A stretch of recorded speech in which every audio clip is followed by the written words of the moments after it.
Following the announcement of the presidential elections for which incumbent President Muhammadu Buhari is expected to maintain power for the next 4 years, the Lagos Chamber of Commerce and Industry had a special briefing regarding the agenda for the new government. The press conference was chaired by the LCCI President Babatunde Paul Ruwashe. Areas of focus include the country's GDP growth and investment, economic integration, visa policy, and enabling business environment, amongst others. The presidential and National Assembly elections have taken place, and the leading political parties have demonstrated commendable maturity in their responses to the outcome.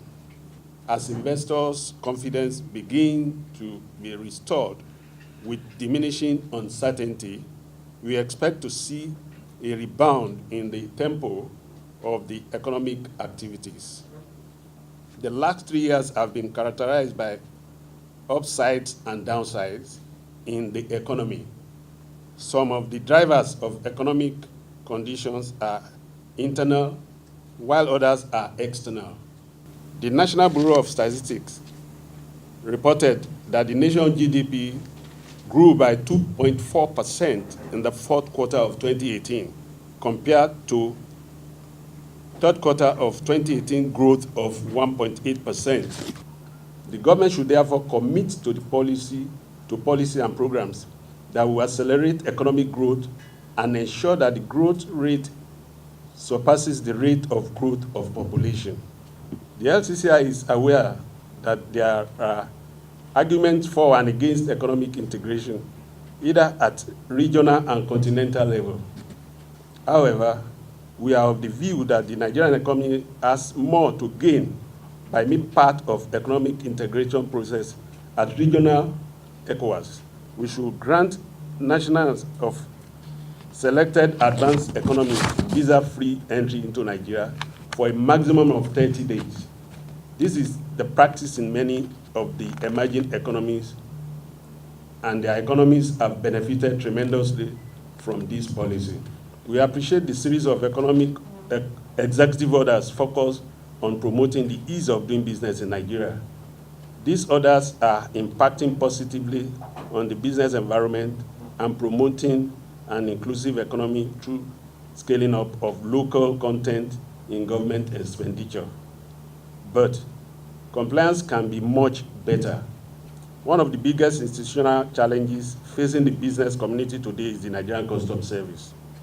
The institution has created a lot of uncertainty and bottleneck in international trade process. We therefore advise that the Nigerian Customs Service should be compelled to forthwith subscribe to the ease of doing business policy of the government without necessarily compromising its security surveillance. We would like to draw attention to the numerous abandoned federal government properties in Lagos. We are worried about the economic and security implications. Some of these properties include CBN properties, Old Federal Secretariat.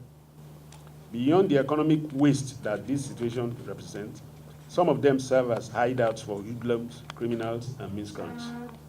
The building thus poses security risks to Lagos residents.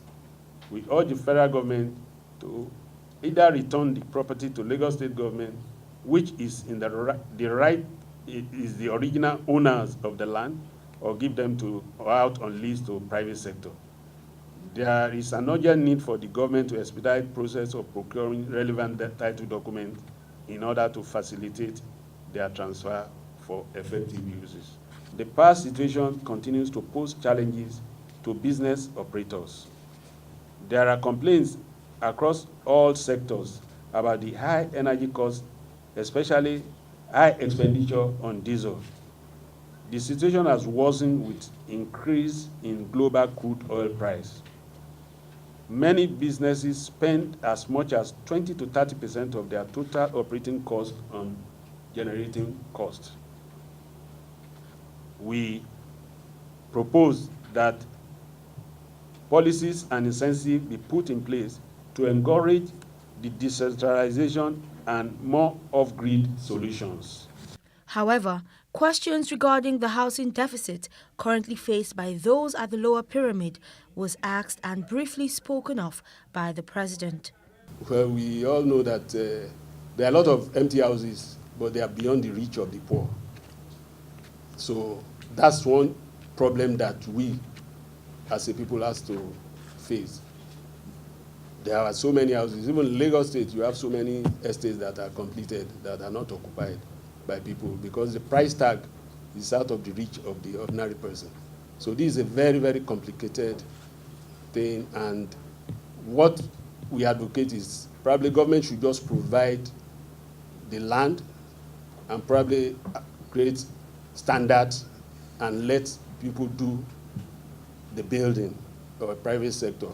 Because most times when it is done, it's leading with a lot of things. Corruption is there, the cost is over bloated and all that. So yeah, we have those houses there and people cannot afford to buy them because it's beyond the reach of the ordinary person.